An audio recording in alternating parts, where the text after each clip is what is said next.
पहले तो मैं आप सभी को एक्नॉलेज एंड अप्रिशिएट करता हूँ कि आज संडे है, फिर भी आप आराम से आपके पास बहुत से बहाने थे नहीं आने के। प्लस आप बजट भी है, वो बजट छोड़ के आप अपना आराम छोड़ के यहाँ पे आए हो। आप सभी के लिए जोरदार तालियां।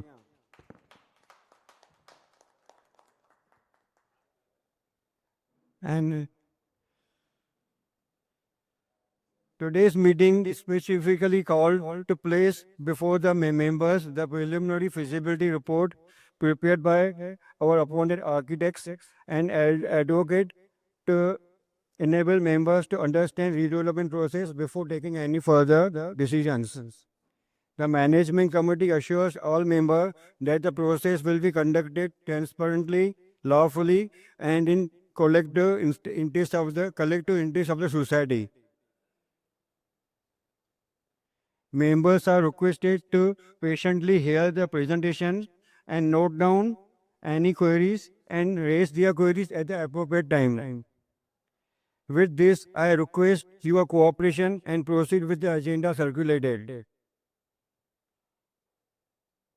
Agenda point number 1. To read and confirm the minutes of the last special general body meeting held on 24th August 2025. I am reading the minutes of the last HDM. HDM minutes of the special general body meeting held on 24th August 2025, which was circulated to all the members on 9th of September 2025. Special general body to discuss the redevelopment of the society property was held on 24 August 2025 at 10:30 a.m. at the Society Community Hall. Since members kept on coming and on majority of members' request, the meeting got started at 11 a.m. The meeting agenda was circulated among the members on August 6, 2025. A total of 118 members were present at the SGM. Architect Bhuvan Matreji, Architect D.H. Wadhwa, along with their respective team, were also present in the meeting. The meeting was presided over by Mr. Sanjay Bulchandani, the chairman. The meeting commenced with a welcome for members at the preliminary meeting for redevelopment of society, followed by an arti. Proceedings. The chairman welcomed all members present for the meeting and briefed them about the agenda of the meeting. The chairman introduced to the members invited invitee architect Mr. Bhuvan Matreji. He briefed all members present in the meeting about the benefit of redevelopment under various sections and types of redevelopment. He presented his finding using a projector explaining the benefit of redevelopment. After his presentation, the members' queries were answered with regards to legal provision and the benefits of redevelopment, including better amenities, enhanced safety, and increased property value. Then the chairman introduced to members the second invitee, architect Mr. B.H. Wadhwa of Messrs. B.H. Wadhwa and Shadwa Associate for a brief presentation on the benefit of redevelopment under various sections, and Mr. Wadhwa along with his team explained in detail about various options available under redevelopment. He also answered the various queries raised by the members. The chairman also informed the members that society has received another approximately 100 consent forms from members apart from the initial 70 consent forms, thereby increasing the total count to 170 members. Agenda number 1 वो meeting का to discuss and decide on the proposed redevelopment of the society.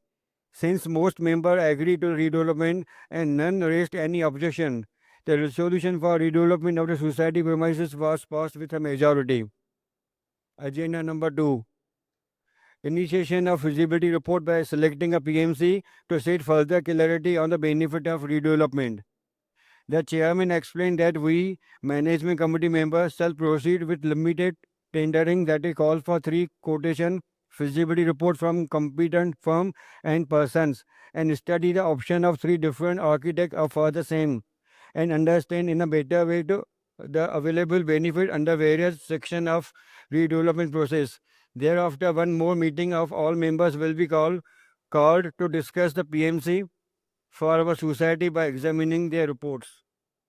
Since most members agreed and none took any objection, the resolution was passed with a majority.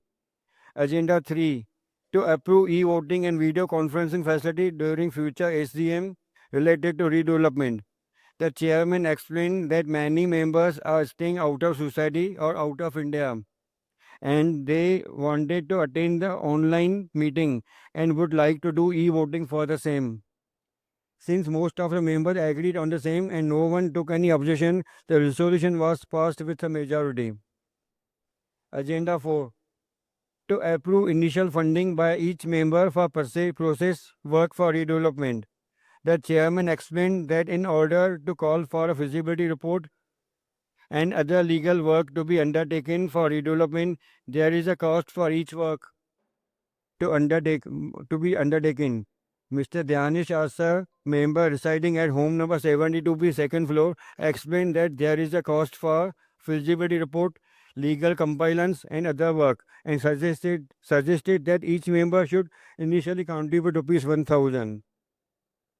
Since most of the members agreed on the same and no one took any objection, the resolution was passed with a majority. The chairman informed the members that we will form a redevelopment committee of a maximum 7 members, consisting of 3 management committee members and 4 members from the society. And those who willing to join the redevelopment committee should apply in writing at the society office within 12 days of the meeting.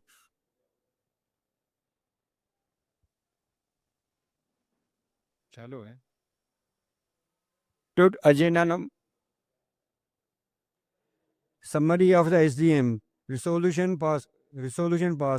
Resolved that member of the Fair Life Cooperative Housing Society Limited, having discussed the matter in detail in the special general body meeting for redevelopment process of society held on Sunday 24th August 2025, hereby approve the proposal for redevelopment of society, considering the present condition of the structure and future requirements. Further resolved that the redevelopment committee will be formed and management committee in coordination with the new redevelopment committee of the society is hereby authorized to appoint a project management consultant to guide the society in the redevelopment process. The managing committee shall call a minimum of 3 quotations from PMC, consultant firm, individual, etc. Thereby study a report and hold a next meeting for selection of PMC for the society redevelopment work. Invite proposal from eligible developer, negotiate term and condition with shortlisted developer and place the detail of such shortlisted developer before all members by calling the meeting. Place the final redevelopment proposal before the general body for approval before entering into any binding agreement. Carry out all necessary correspondence, legal compliance and statutory proceeding with the concerned authority for redevelopment project. Resolve further that management committee shall keep all members informed about the progress of the redevelopment process regularly. The meeting ended with a vote of thanks. ये आज के agenda का पहला point, meeting का पहला agenda था. With this, I again request your cooperation and proceed with agenda circulated. I now, hello. I now invite Mr. Architect Bhuvan Matreji to present his feasibility report before the members. Over to Matreji. हाँ, one more thing, mobile request है आप सभी members को कि mobile silent mode में रखिए या vibrate mode में रखिए. बीच बीच में रिंग बजेगा तो सबको डिस्टर्बेंस होगा. Thank you. Thank you sir.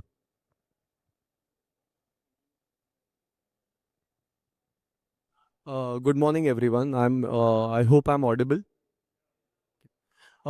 Firstly, thank you for appointing us for conducting the feasibility.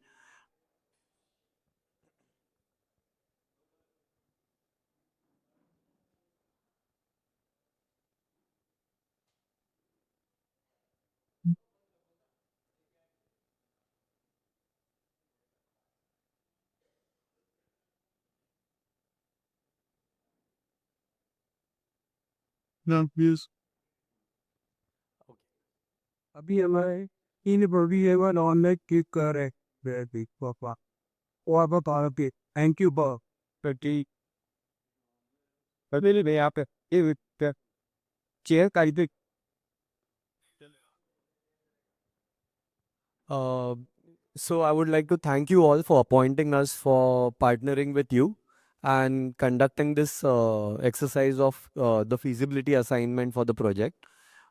Language wise, English, Hindi, Hindi okay ठीक है मैं हिंदी में बात करता हूँ प्रेजेंटेशन इंग्लिश में बट मैं हिंदी में पूरा समझा दूंगा कोई नेक्स्ट स्लाइड ऐश्वर्या सो ये फिजिबिलिटी रिपोर्ट शुरू करने से पहले मैं बस एक चीज़ कहना चाहता हूँ कि ये फिजिबिलिटी रिपोर्ट है मेंबर्स के लिए ठीक है आपके लिए जो सोसाइटी ओन करते हैं सोसाइटी में रहते हैं ये डेवलपर के लिए नहीं है डेवलपर जब भी इन्वॉल्व होंगे तो उनके खुद के आर्किटेक्ट्स ये फिजिबिलिटी रिपोर्ट उनके लिए बनाएंगे वो अपने हिसाब से चेक करेंगे वो अपना ऑफर देंगे हम अभी आपने ये फिजिबिलिटी रिपोर्ट मुझसे क्यों बनवाई है एक कि डेवलपर कोई भी डेवलपर के पास आरएफपी लेके या प्रपोजल पूछने के लिए जाने के लिए इससे पहले कि झटके में कोई ऊंचा प्रपोजल है या नीचा प्रपोजल है आपको पता होना चाहिए कि वायबिलिटी आपके तरफ से जो आपका रिप्रेजेंटेटिव है जो आपके लिए कंसल्टेंट है उसने आपके लिए स्टडी करी है और आपको एक कच्चा आइडिया दे सकता है कि अगर हम इस स्कीम में जाएंगे तो इसके बेनिफिट्स ये हैं इसके नुकसान ये हैं सो ये आपका एक माइंड और एक एक्सपेक्टेशन सेट करने के लिए ये प्रेजेंटेशन आपने बनवाया है मुझसे और डेवलपर्स अपना खुद का प्रेजेंटेशन खुद बनाएंगे इसका इसमें जो भी मैं दिखाऊंगा इसका मतलब ये नहीं है कि ऑफर यही मिलेगा ऑफर मेरे हिसाब से इसके आसपास मिलेगा ये मेरा अंडरस्टैंडिंग है हमारे एक्सपीरियंस के हिसाब से सो अलग अलग डेवलपर्स है कोई डेवलपर जो अग्रेसिव है जो थोड़ा सा नाम बनाना चाहता है आपके प्रोजेक्ट को उठाना चाहता है वो ज्यादा ऑफर देगा कोई बड़ा डेवलपर है जिसके पास बहुत सारे प्रोजेक्ट्स है लेकिन सेफर है मतलब रिस्क फ्री है उसके पास पैसे बहुत है उसका ट्रैक रिकॉर्ड अच्छा है वो बोलेगा यार मैं हाथ लगाऊंगा तो मुझे इतना प्रॉफिट चाहिए तो उसका ऑफर शायद कम होगा सो ये सारी चीजें आपको वो ऑफर वाले स्टेज में हम देखेंगे कोई डेवलपर अगर इस ऑफर से बहुत दुगना तिगना देने लगे देन हमें चेक करना है कि अरे डेवलपर अगर इतना दे पा रहा है तो वो कमा पा रहा है कि नहीं क्योंकि ऐसे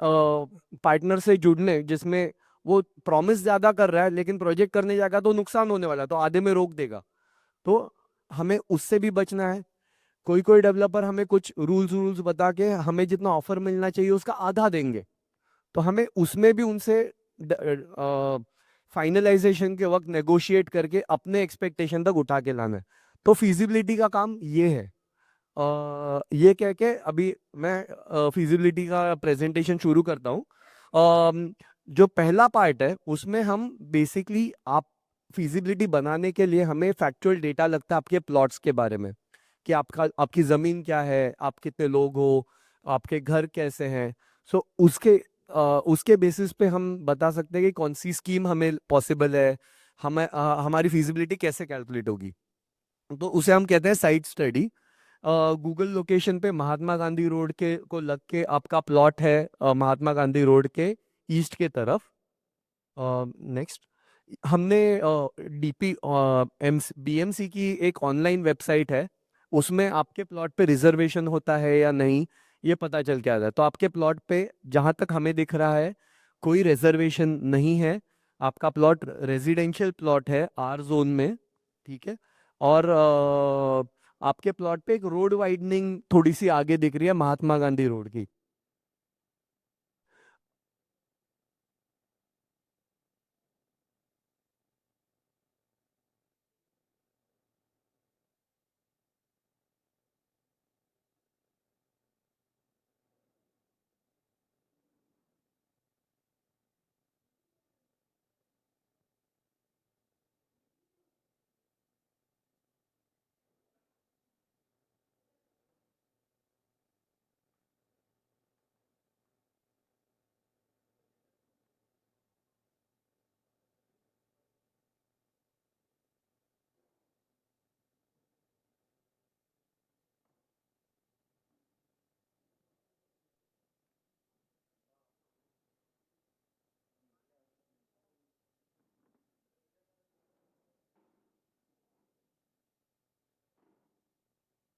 जोनिंग और रिजर्वेशन छोड़ के एक दूसरा मुद्दा, अगर हम लोग घाटकोपर, कुर्ला, अंधेरी ऐसे लोकेशन में हैं, तो एक सबसे बड़ा मुद्दा हमारे ऊपर प्ले होता है, वो है सिविल एविएशन की हाइट। एयरपोर्ट के नज़दीक है हम, तो एफएसआई तो भर के हम जनरेट कर पाएंगे, लेकिन वो एफएसआई हम यूज कर पाते हैं या नहीं, ये अंदाजा अभी हमने ड्राइंग तो नहीं बनाई है, कोई डिजाइन तो नहीं बनाया है फिलहाल, तो एक्यूरेट तो नहीं होगा मेरी एनालिसिस उस हिसाब से, लेकिन एक कच्चा एस्टिमेट होगा कि हाइट के हिसाब से आपका कितना एफएसआई, आपका एफएसआई बहुत सारा होगा, लेकिन उसमें से आप कितना यूज कर पा रहे हो।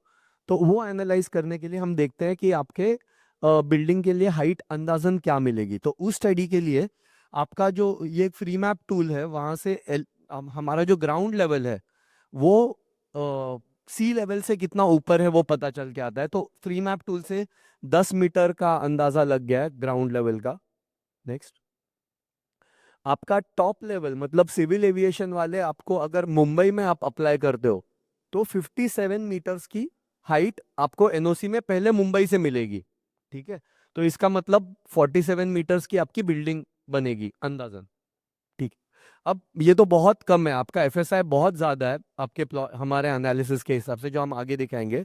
तो हमें कुछ ना कुछ करके एफएसआई जितना और हम लोग पुल आउट कर सकते हैं, तरीका निकालना है। तो हमने क्या किया कि आपके प्लॉट के नजदीक हमने बहुत सारे प्लॉट्स ढूंढे, उसमें से एक प्लॉट हमें मिला जो दिल्ली गया था, दिल्ली में अपील की उन्होंने, और उन्होंने जितना मुंबई के अथॉरिटीज से हाइट मिल रही है उससे थोड़ी ज्यादा हाइट निकलवाई।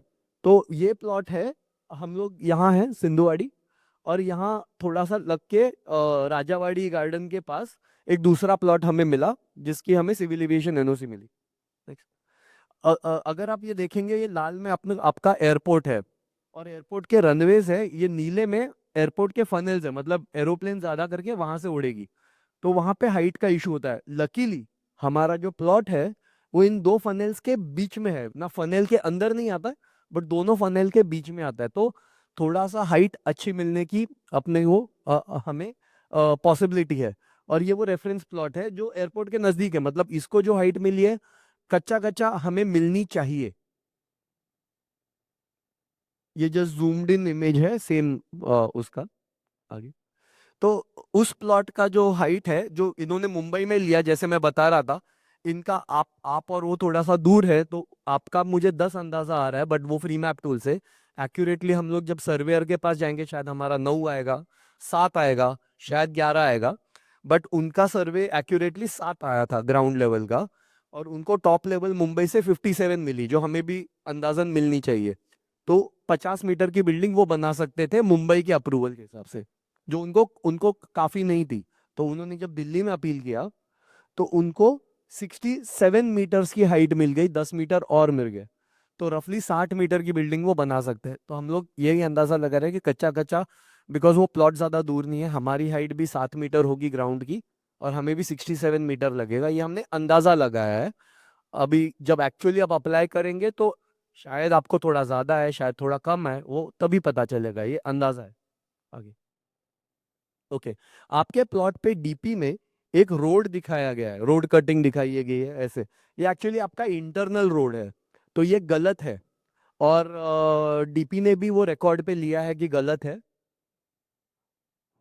और डीपी ने वो करेक्शन के लिए डाला था, जो करेक्शन आपके रिवाइज डीपी प्लान में रिफ्लेक्ट होके आ रहा है कि ये रोड निकल चुका है, तो अब हमें उसका भी कोई टेंशन लेने की जरूरत नहीं है। ओके, रोड साइड बैक आपके प्लॉट में महात्मा गांधी रोड के साइड पे अंदाजन 980 स्क्वायर मीटर का रोड साइड बैक, 980 है ना ऐश्वर्या, 980, नंबर्स थोड़े से ठीक से दिख नहीं रहे इसमें, बट 980 स्क्वायर मीटर के आसपास का रोड साइड बैक रफली है। ठीक, अ, आपका जो एफएसआई तो बहुत सारा बनेगा, लेकिन एफएसआई लेने के लिए आपको बीएमसी को प्रीमियम देना पड़ता है, खर्चा करना पड़ता है, तो वो प्रीमियम का कैलकुलेशन जरूरी है। मुंबई में कंस्ट्रक्शन कॉस्ट के इतना ही अंदाजन आपका प्रीमियम का खर्चा हो जाता है, तो इसलिए और वो प्रीमियम का खर्चा होता है आपके रेडी रेकनर रेट के बेसिस पे। तो आपका जो रेडी रेकनर रेट है वो 86,000 रुपीज पर स्क्वायर मीटर है लैंड का, और इसी रेट पे आपका म्युनिसिपल प्रीमियम कैलकुलेट होता है। अभी आते हैं दूसरा मुद्दा, जो है आपके एग्जिस्टिंग बिल्डिंग्स।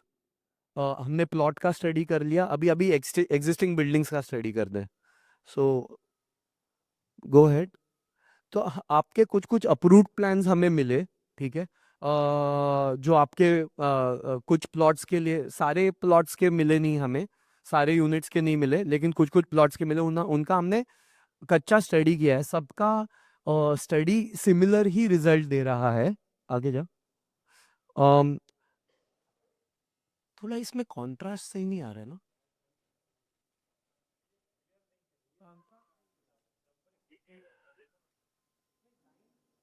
आपको लाइंस दिख रहे हैं क्या? लाइंस दिख रहे हैं आपको?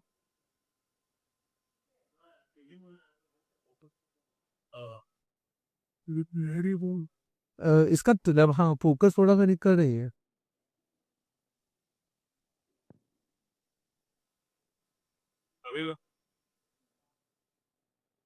एनीवे, हमने ये स्टडी करा है, एंड आपके जो बंगलोज हैं, तो टोटल आपके प्लॉट में अराउंड 92 बंगलोज हैं, ठीक है।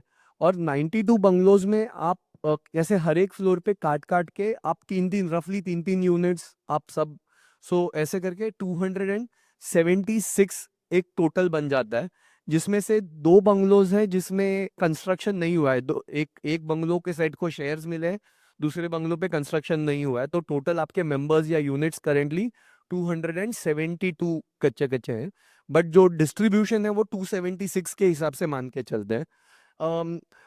अप्रूवल प्लान जितने भी आपके हैं जो हमें मिले, उसमें ऐसा नहीं दिख के आया कि ये जो बंगलो है ना, बीएमसी के नजरों में, आपके नजरों में तो तीन घर हैं इसके अंदर, एक बंगलो के अंदर, बीएमसी के अप्रूवल के नजरों में ये एक घर है। तो इसका जो स्टेयरकेस है वो अंदर के अंदर ही घूम रहा है। ऐसा कोई सेपरेट दीवार या कोई खिड़की या दरवाजा नहीं है जिससे वो स्टेयरकेस बाहर आ गई और घर अंदर हो गए, ठीक है। तो बीएमसी के नजरों में यहाँ पे सिर्फ 92 घर है, ना कि 276, इतना हमें ध्यान रखना। और बीएमसी जो आपको अप्रूवल देगी वो उसी कैलकुलेशन के हिसाब से जाने की मतलब जाएगी। तो हमें वो भी एक नजर में रखना है जब फिजिबिलिटी कर रहे हैं तब। रफली अराउंड हमारा 14,000 स्क्वायर मीटर का प्लॉट है। 14,000 स्क्वायर मीटर को 92 यूनिट्स में काटते हैं तो 155.5 हर यूनिट का एक एफएसआई आ जाता है, 1 एफएसआई के हिसाब से।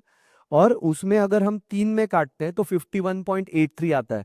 तो ये हमने एक्चुअल जो अप्रूवल्स है वहां से नंबर निकाले, थोड़ा ऊपर नीचे हैं, बट वो नंबर्स ऑलमोस्ट उतने ही, 51.83, 51.60। तो ऐसे करके टोटली वो एरिया में बढ़ गए हैं, ठीक है। ये दूसरा हाउस नंबर 52 का हमें प्लान मिला है। इसमें भी सेम ही अंदाजा लग रहा है कि घर सेपरेटेड नहीं है और एरिया 155 है। अगेन तीसरा भी घर, घर नंबर 11, सिमिलर अंडरस्टैंडिंग कि। और बालकनी आपकी जो है, वो बालकनी जिन्हों सिर्फ हमारे रिकॉर्ड्स में एक हमें प्लान मिला जिसमें फंजिबल एरिया यूज हुआ है, ठीक है। बाकी के सारे जो थे उसमें फंजिबल एरिया यूज नहीं हुआ है। तो जिनमें फंजिबल एरिया यूज नहीं हुआ है उनका बालकनी जो है वो एफएसआई में गिनती नहीं हुई है। ये 155 में बालकनी की गिनती नहीं है। आपके कारपेट आपने इंक्लूज करवा ली, आपके कारपेट में है, सब सही, लेकिन बीएमसी के नजर में वो फ्री है फिलहाल, जो बालकनी है, एक्सेप्ट फॉर जिन्होंने फंजिबल। आपको मैम मैं क्वेश्चन सारे एंड में आप नोट कर लेता हूँ and I will answer it सारे एक साथ, ठीक है। तो ऑब्जर्वेशंस क्या है हमारे कि सारे अप्रूवल्स तो हमें मिले नहीं आपके, तो कुछ बिल्डिंग्स के अप्रूवल्स हैं, कुछ बिल्डिंग्स के अप्रूवल नहीं है। सारे buildings are approved as a single bungalow, 3 unit join होके 1 एफएसआई के बेसिस पे 92 में डिवाइड होके 155 स्क्वायर मीटर पर बंगलो रफली एफएसआई डिस्ट्रीब्यूट हुआ है। सेपरेट नहीं है अभी हमसे हमने ना। तो हमने क्या किया है कि हमने फिजिबिलिटी एनालिसिस करने के लिए दो अलग तरीके ही आजमाए। एक जिसमें हमने अज्यूम किया है कि बीएमसी अपने रिव्यू पे फिक्स रहेगी और वो बोलेगी एक ही घर है 155 स्क्वायर मीटर का, या फिर डेवलपर अपील करेगा कि over the course of time लोगों ने बांट दिए हैं, 3 है, और इसमें मतलब आप उनको पिनलाइज ना करो उस पे, so you consider it as 3 houses, and उसके अपील के बेसिस पे बीएमसी जब प्लान्स रिकॉर्ड पे लेगी तो 51 स्क्वायर मीटर्स का ईच घर लेके वो अप्रूवल देगी। तो उससे एफएसआई में थोड़ा सा फर्क पड़ रहा है। इन क्लस्टर स्कीम, जो क्लस्टर स्कीम में हमने कैलकुलेट किया है, उसका कैलकुलेशन यूनिट के साइज पे होता है। तो जितना बड़ा यूनिट साइज उसका एफएसआई का बेनिफिट उतना कम, जितना छोटा यूनिट साइज उसका एफएसआई का बेनिफिट उतना ज्यादा। तो वो 51 वाले में थोड़ा आपका जो फीजिबिलिटी है बिल्डर के लिए वो भी अच्छी आ रही है, आपको भी एरिया थोड़ा ज्यादा मिल रहा है 51 वाले में। लेकिन वो बीएमसी एक्सेप्ट करेगी या नहीं वो तभी पता चलेगा जब कोई बिल्डर हमसे जुड़ता है और वो बीएमसी में प्लान पुटअप करता है, और बीएमसी शायद एक्सेप्ट करती है शायद नहीं करती। वर्स्ट केस नहीं करती तो 155 में अपना प्लान एक्सेप्ट होगा। Next, just go ahead now. So ये बेसिकली आपके सारे यूनिट्स का हमने एक लिस्ट बना लिया। Keep scrolling Aishwarya, it's fine.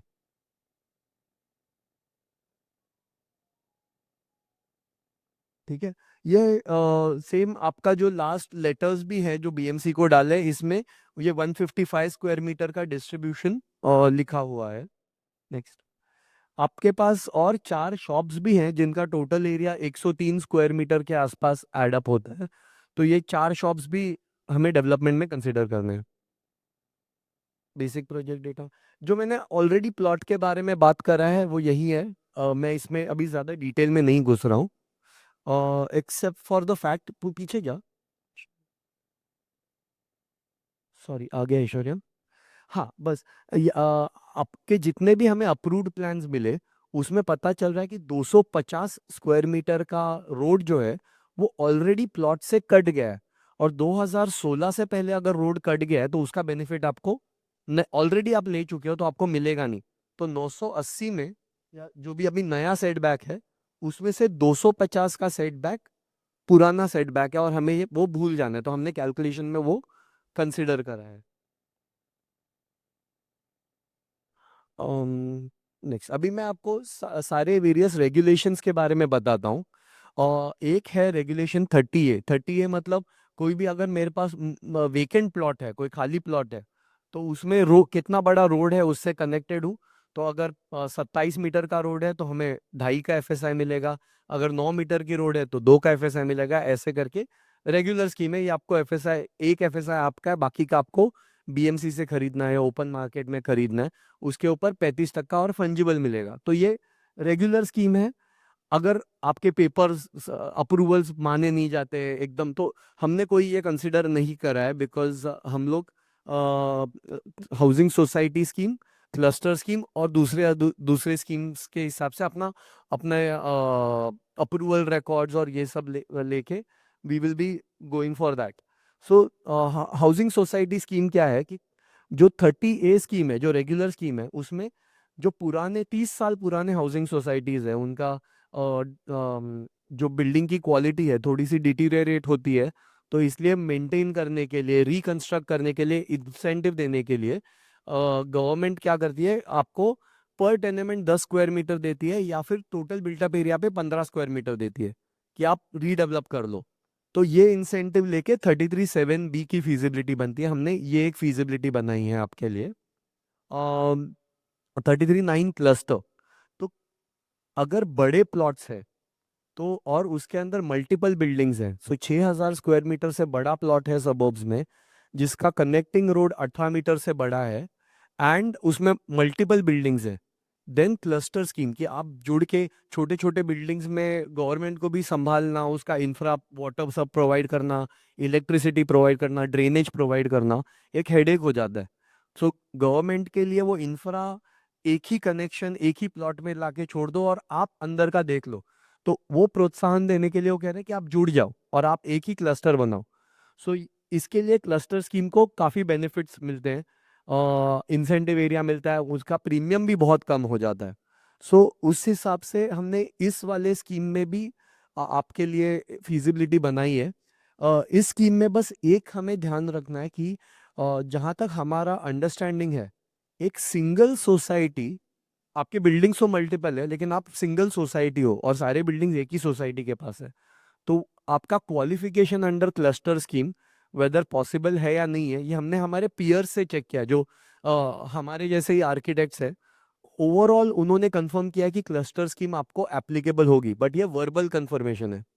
ऐसा कोई प्रिसीडेंट मतलब एक्चुअल कोई केस जो पास हुई है वो जब तक आ नहीं जाता आप 100% श्योरिटी से ये ले नहीं सकते। तो हमें उम्मीद करनी है कि like everyone's opinion is correct and we will qualify under this. जब तक हमें कोई एक ऑफिशियल कोई पुरानी मतलब कोई सोसाइटी जो ऑलरेडी नए रेगुलेशन में अप्रूवल ले चुकी है इस क्लस्टर स्कीम में, ऐसी ऐसा कोई रिकॉर्ड पे नहीं मिलता, तब तक वो रिस्क हमारा बना रहेगा, वो हमें याद रखना है। ठीक है, सो ये हुआ क्लस्टर स्कीम। फिर क्लस्टर स्कीम क्या है, 6,000 का प्लॉट चाहिए आपको, 18 मीटर की रोड चाहिए। हर सोसाइटी के लिए वो पॉसिबल नहीं होता है कि अनलकीली कोई छोटे रोड पे कनेक्टेड है, अनलकीली किसी का प्लॉट छोटा है, तो उनके लिए ये 30A की स्कीम या 7B की स्कीम जो कर वायबल नहीं होती। जैसे गारोडिया नगर में है, काफी लोगों ने 1.3 FSI यूज किया है वहां पे, तो वहां के प्रोजेक्ट्स वायबल नहीं है क्लस्टर में, तो उनके लिए एक जो इंसेंटिव स्कीम है 3320B और 3312B, ये दोनों स्कीम्स थोड़े रिस्की हैं। रिस्की क्यों है? क्योंकि इसमें आपको स्लम कंपोनेंट जो BMC का होता है उनसे जुड़ना पड़ता है। ऐसा नहीं है कि आपके प्लॉट पे स्लम बनेगा, बट किसी स्लम प्रोजेक्ट का सेल FSI आप आपके बिल्डिंग में बनाओगे, आपका स्लम FSI वो बनाएगा, तो उसे क्लबिंग स्कीम कहते हैं। उसे आपको 4 FSI मिलता है। उस स्कीम का नेगेटिव क्या है कि जिस प्रोजेक्ट से जुड़ रहे हो अगर वो प्रोजेक्ट अटक गया, चाहे CC ना मिली, OC ना मिली, तो आपका प्रोजेक्ट अटक जाएगा। सेकंड, जो क्लस्टर में आप अंदर के अंदर इतना FSI कम प्रीमियम में जनरेट कर पाते हो, यहाँ पे आपको किसी और से खरीदना पड़ रहा है वो 4 FSI, तो उसका खर्चा और प्रीमियम बढ़ जाता है। 20B भी सिमिलर स्कीम है, थोड़ा सा उसमें जो स्लम के कंपोनेंट के जगह जो रोड वाइडनिंग में जो यूनिट्स जाते हैं, तो उनको आपको बिठाना है वहां पे। क्या हो जाता है कि वार्ड वाले ही अलॉट करते हैं डेवलपर को, और इन प्रोजेक्ट्स को फिर डेवलपर अपने ही पार्टनर्स के थ्रू खरीदवा के सेल कर देता है। तो ऐसे चलती है वो स्कीम। उसमें वो स्कीम 2 बार बंद हो चुकी है और वापस चालू हो चुकी है, तो करेंटली वो स्कीम चालू है, लेकिन 2019 से, जब से DCPR 2018 नवंबर से जब से DCPR लाइव हुआ है, तब से ये स्कीम 2 बार बंद पड़ी है, 6-6 8-8 महीनों के लिए वापस खुली है। तो ये थोड़ी रिस्की स्कीम है, बिकॉज यहाँ पे थोड़ा सा मिसमैनेजमेंट का इशू है वार्ड वार्ड ऑफिसर्स के तरफ से, तो ये थोड़ी रिस्की स्कीम है। नेक्स्ट।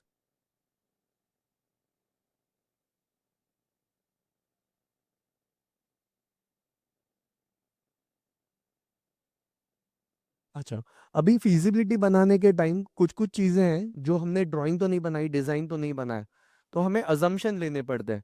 ये अजम्पशन अगर थोड़ा कम करो, थोड़ा ज्यादा करो, तो फिजिबिलिटी भी कम या ज्यादा हो जाती है उसके बेसिस पे।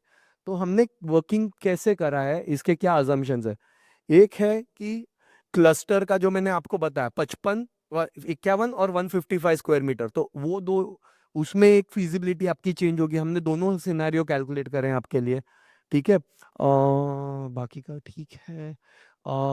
एरिया एंड पार्किंग, हमने हर मेंबर के लिए एक कार पार्किंग पकड़ी है, बाकी के कार पार्किंग स्टैट्यूटरी नॉर्म्स के हिसाब से पकड़े हैं।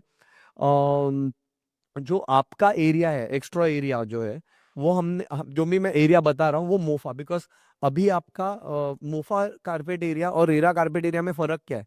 एक्सटर्नल वॉल्स तो दोनों कारपेट एरिया में डिडक्ट हो जाएंगे, लेकिन मोफा में इंटरनल वॉल्स भी डिडक्ट होते हैं, रेरा में इंटरनल वॉल्स डिडक्ट नहीं होते। तो आपका सेम घर है अगर, और उस घर का एरिया अगर 1,000 स्क्वायर फुट है अंदाजन, कच्चा कच्चा, ठीक है, और 1,000 स्क्वायर फीट मोफा एरिया है, तो मैं सेम घर को अगर रेरा के नजरिए से मेजर करूं, तो उस घर का एरिया आएगा 1,060 स्क्वायर फुट अंदाजन, कच्चा कच्चा। तो आ, उसमें ऐसे कोई नहीं है कि अरे हमें रेरा में एरिया मिला तो हमें बेनिफिट है, हमें मोफा में एरिया मिला तो बेनिफिट है, ऐसा कुछ है नहीं। इट इज जस्ट कि वो देखने का नजरिया है। सो अगर मोफा में आपको 100 मिल रहा है और रेरा में 100 मिल रहा है, तो मोफा का 100 में आपका घर ज्यादा बड़ा है, इतना ध्यान रखिए। तो मैंने बस मैं इतना कह रहा हूँ कि आपका करंट एरिया में मोफा में गिन रहा हूँ, इसलिए आपका नया घर भी मैं मोफा में गिन रहा हूँ, ताकि नजरिए में ज्यादा डिफरेंस ना है वो 6% का। ठीक है। सो बट सेल का एरिया सारा डेवलपर रेरा में ही गिनेगा। वो हमने 90% एफिशिएंसी पे गिना है कि बिल्टअप एरिया अगर 100 है तो रेरा एरिया 90 होता है, और बिल्टअप एरिया 100 है तो मोफा एरिया जनरली 88 होता है, बट हमने 85 पे पकड़ा है, थोड़ा 3% कम नीचे। तो डेवलपर जब ऑफर देगा तो शायद थोड़ा ऊपर मिले आपको offer. Lift and staircase area, because हमने डिजाइन नहीं बनाई है, आपके सारे अप्रूवल प्लान नहीं मिले, तो आपका जो एग्जिस्टिंग स्टेयरकेस एरिया है वो हमने 15%, पुराने अप्रूवल का जनरली 15% स्टेयरकेस एरिया होता था, स्टेयरकेस लिफ्ट एरिया, तो हमने 15% पे कच्चा पकड़ा है, बिकॉज उस पे आपको फ्री एफएसआई मिलता है थोड़ा बहुत। और जो नई बिल्डिंग है वो भी स्टेयरकेस एरिया काउंट नहीं होता, तो वो हमने 25% पे पकड़ा है रफली। अभी जब डिजाइन बनेगी तो 22% होगा, 28% होगा, but that changes depending on the scenario. Floor plate and height, height का मैंने ऑलरेडी आपको बता दिया कि हमने अराउंड 60 मीटर की हाइट की बिल्डिंग अज्यूम करी है। अगर सिविल एविएशन में 2-5 मीटर एक्स्ट्रा मिल जाते हैं तो हमारी हाइट और एफएसआई कंजम्पशन अलग होगा। फिर इस एंड दूसरी चीज, आपके सोसाइटी के रिक्वेस्ट पे हमने 10 फुट क्लियर हाइट भी पकड़ी है, लेकिन 10 फुट क्लियर हाइट में थोड़ा एफएसआई कंजम्पशन डेवलपर का कम हो रहा है, जिसके वजह से फिर ऑफर डेवलपर कोई जो आपको एक्सपेक्टेशन होगी तो कम मिलेगी। तो हमने दोनों कैलकुलेशन करे हैं, आपको दोनों कैलकुलेशन दिखा देंगे कि अगर आप 9 फुट 6 इंच लोगे तो आपको एरिया क्या मिलेगा, और अगर 10 फुट लोगे तो आपको एरिया क्या मिलेगा। मिलेगा मतलब एक्सपेक्टेशन क्या होनी चाहिए, ऑफर शायद कुछ और हो। सो वैसे देन डिजाइन के हिसाब से हमने फ्लोर प्लेट भी अराउंड, मतलब बिल्डिंग का फ्लोर प्लेट 40% पे पकड़ा है। नेक्स्ट, टीडीआर का रेट, अगर टीडीआर खरीदना है वो 70% पे पकड़ा है। ये सारे कमर्शियल अजम्पशंस है। बिल्डर का जो बोरोइंग रेट है वो हम लोगों ने 14% इंटरेस्ट रेट पे पकड़ा है। कोई बोलेगा बिल्डर को 12% लगेगा, कोई बोलेगा बिल्डर को 18% लगेगा, बट रफली दीज आर अजम्पशंस। और ये अजम्पशंस जैसे जैसे कोई बिल्डर अगर जिसका क्रेडेंशियल अच्छा नहीं है, जिसके रिकॉर्ड्स अच्छे नहीं है, तो बैंक उनको लोन ज्यादा इंटरेस्ट पे देती है, 18% पे, 22% पे। कोई बिल्डर अच्छा है तो उसको 12%, 11% पे भी लोन मिल जाता है। सो उनका कैलकुलेशन अलग चेंज होगा। मैंने एवरेज 14% पे पकड़ा है वो। और सेल रेट मैंने 40,000 रुपये का पकड़ा है। वो ऊपर नीचे होता है तो उससे फीजिबिलिटी कम ज्यादा हो जाती है। और ये हमने आपके जो आपकी कोर कमेटी, रीडेवलपमेंट कमेटी है, इनके साथ डिस्कस करके हमने, बिकॉज क्या है, हम यहाँ रहते नहीं है, हमें यहाँ का एग्जैक्ट सिनेरियो पता नहीं है, और हम ब्रोकर नहीं है, हम आर्किटेक्ट्स हैं। तो आप यहाँ रहते हो, आपको पता है यहाँ के आसपास का रेट क्या बेटर है, तो आपके मैनेजिंग कमेटी के फीडबैक से हमने इन रेट्स को डिस्कस करके एक रफली सेल रेट रेजिडेंशियल का 40,000 अज्यूम किया है। और अगर सामने रिटेल बन जाए, कमर्शियल रिटेल शॉप्स, तो वो 1,20,000 के आसपास का अज्यूम किया है। और गाड़ी जो बिकेगी, जो सेल की, डेवलपर जो सेल में गाड़ी का पार्किंग बेचेगा, वो 12 लाख रुपए पर कार पार्क रफली अज्यूम किया है। फिजिबिलिटी इन सब अजम्पशंस के ऊपर बेस्ड है। हमने रफली अराउंड 55,000 रुपया हर फ्लैट का रेंट पकड़ा है पर महीने का, 55,700। और शॉप्स का 200 रुपये स्क्वायर फीट पे पकड़ा है, और 50,000 का logistics to and fro allowance पकड़ा है, और अराउंड 14 लाख का कॉर्पस पकड़ा है ना। ये हमने ऐसा क्यों किया, ये लॉक क्यों कर दिए, क्योंकि इतने सारे सिनेरियोज बन रहे, इतने सारे रेगुलेशंस है, मैं हर चीज में ये बदलूं तो एरिया और इसके बीच में आप खो जाओगे। तो एक चीज को फिक्स पकड़ना जरूरी है, ताकि फिर एक ही चीज खुली रह जाती है जिसमें आपको पता चले कि कौन सी स्कीम बेटर है या कौन सी नहीं है। मैं हर चीज को कॉर्पस और एरिया दोनों को खोल लूं तो आपको ही गेज करना कॉम्प्लिकेटेड हो जाएगा। तो एक ही चीज हम लोग ओपन रखेंगे।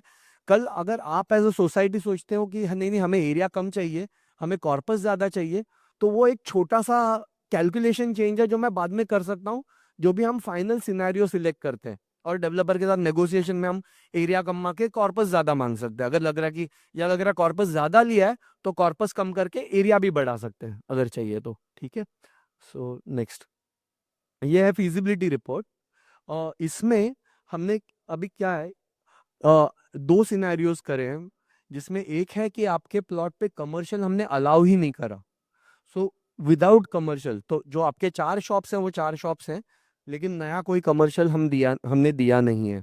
और दूसरा सिनेरियो है जिसमें हमने अलाउ किया है कि सामने वाले बेल्ट में कमर्शियल शॉप्स ग्राउंड+1 या ग्राउंड प्लस लोअर ग्राउंड ऐसे करके।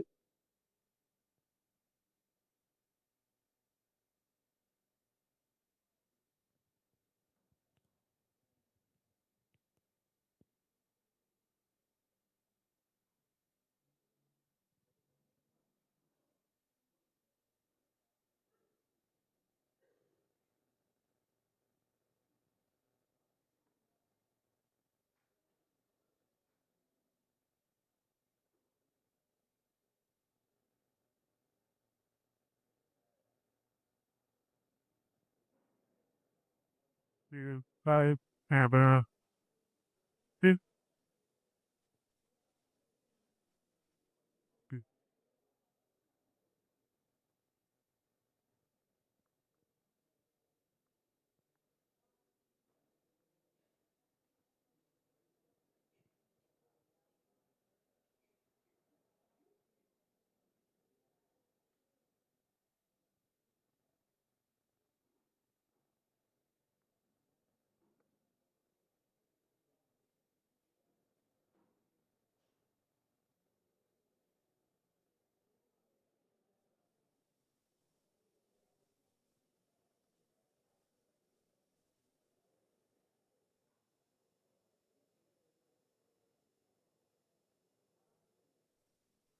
multi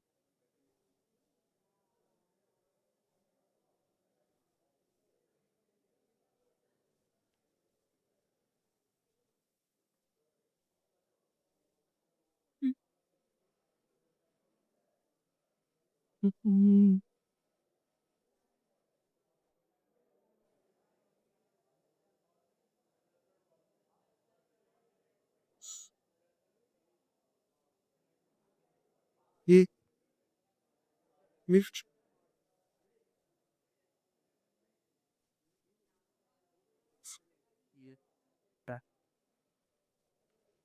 project का resolution थोड़ा low पे the squares ना कि this ना sorry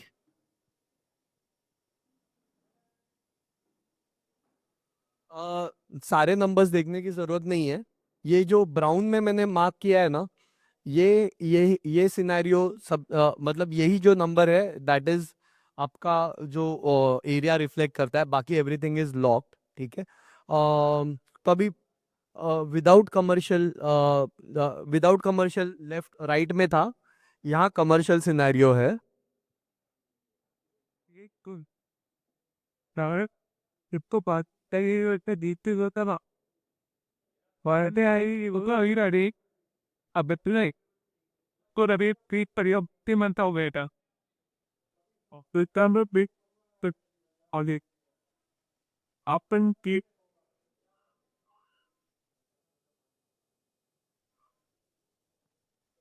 no no no problem, ठीक है। सो इसके अंदर अभी 33/7 भी आपका पहला सिनेरियो है, यहाँ और यहाँ। 33/7 भी मतलब कोई क्लस्टर स्कीम नहीं, कुछ नहीं, रेगुलर हाउसिंग सोसाइटी वाला डेवलपमेंट। ठीक है।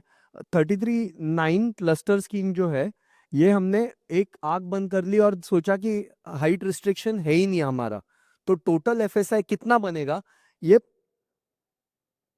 ऑरेंज कलर में जो दिख रहा है या येलो ऑकर कलर में दिख रहा है, तो ये फिजिबिलिटी गलत है। गलत क्यों है? क्योंकि हमने एक गलत अंदाजा लगाया कि सिविल एविएशन का प्रॉब्लम ही नहीं है हमें, राइट। उसका हमने दुरुस्ती क्या कर दी कि यहाँ पे सिविल एविएशन के हाइट के हिसाब से इसको एफएसआई को काट दिया, छाट दिया ऊपर से। तो ये सही फिजिबिलिटी है 33/9 की क्लस्टर की। अगेन यहाँ पे भी वही फिजिबिलिटी विदाउट कमर्शियल पकड़े हैं। ठीक है। और फिर 33/20 भी जो पीटीसी स्कीम है, जिसमें स्लम प्रोजेक्ट के साथ आप जुड़ जाते हो, ये आखिरी दो कॉलम है, यहाँ पे भी 4 एफएसआई मिल रहा है। तो ये ऑरेंज ऑकर वाली गलत है, क्योंकि यहाँ पे हमने एविएशन हाइट को नजरअंदाज कर दिया है। और ब्लू वाली सही है, बिकॉज यहाँ पे एविएशन हाइट के हिसाब से हमने फिजिबिलिटी को छाट दिया है थोड़ा। सेम वो विदाउट कमर्शियल वाला है। अब आप देखेंगे कि अगर कमर्शियल आप देते नहीं हो डेवलपर को, तो डेवलपर रेजिडेंशियल का सेल रेट है 40,000, कमर्शियल का सेल रेट है 1,20,000, तो डेवलपर का प्रॉफिट कम हो जाता है। और हमने एक अंदाजा ये लगाया कि डेवलपर को टोटल प्रोजेक्ट कॉस्ट पे सालाना 15% अगर डेवलपर घर ना ले जाए तो डेवलपर ये प्रोजेक्ट क्यों करेगा या कोई भी प्रोजेक्ट क्यों करेगा। मतलब उससे अच्छा मेरा पैसा मैं म्यूचुअल फंड में डाल दूं। सो इसलिए हमने 15% के लिए टारगेट किया है। तो इसमें सिर्फ एक ही वायबिलिटी है और वो भी गलत है क्योंकि ये फुल एफएसआई की वायबिलिटी है। ये 15% पे आ रहा है अगर आप कमर्शियल अलाउ ना करो डेवलपर को। तो अगर डेवलपर को कमर्शियल ना बोलो तो हर जगह प्रॉफिटेबिलिटी डेवलपर की 15% से कम आ रही है। अगर आप यहाँ पे कमर्शियल पे डेवलपर को हाँ बोल रहे हो तो सारी फीजिबिलिटीज 15% तक हमने, तो डेवलपर का प्रॉफिट हमने एक ही नंबर पे लॉक कर दिया और जितना भी एक्स्ट्रा उसको मिल रहा था वो हमने हमारे एरिया में पुल कर लिया या कन्वर्ट कर लिया कि एक्स्ट्रा एरिया मेंबर्स को देंगे। तो डेवलपर सिर्फ घर पे पर एनम 15% ले जाएगा। तो ये हर जगह 15% लॉक हो गया। यहाँ पे मैंने ग्रीन कलर नहीं लिखा है क्योंकि ये गलत वाली फीजिबिलिटी है। सो जो ग्रीन है वही हमें देखने हैं जिसमें 15% डेवलपर को मिल रहा है। तो इन सिनेरियोज में सबसे बेस्ट है क्लस्टर जिसमें हमें अंदाजन 837 स्क्वायर फुट एक्सपेक्टेड होगा एज अ ऑफर का एरिया 837 स्क्वायर फीट। अगर 7B में जाएंगे तो उसमें 764 के आसपास आपको आप एक्सपेक्ट कर सकते हो अगर डेवलपर को 15% प्रॉफिट छोड़ना है। तो 20B देखने की जरूरत नहीं है क्योंकि एक रिस्की है और क्लस्टर और 7B से कम आ रहा है उसका। तो ये सिनेरियो 20B वाला देखे ही क्यों, बना तो लिया, चेक कर लिया, लेकिन अभी डेवलपर से ऑफर मांगने के वक्त 20B मांगने की जरूरत नहीं है हमें। इस हमारा ये एनालिसिस है। अभी हमने क्या किया है कि हाइट को 3 मीटर, मतलब 3 मीटर का मतलब आपको क्लियर हाइट मिलेगी 9 फुट चेंज, उसके हिसाब से हमने ये ऑफर पकड़ी थी।